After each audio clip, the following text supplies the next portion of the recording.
daanan natin yung pinalinis nating sapatos kay Daddy Champ. Ito yung linisan ng sapatos.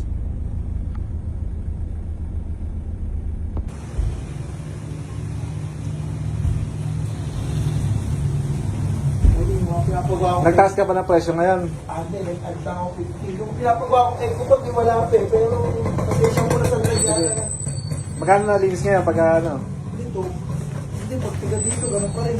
200 pa rin. Oo, pagtaga dito, hindi ko mata.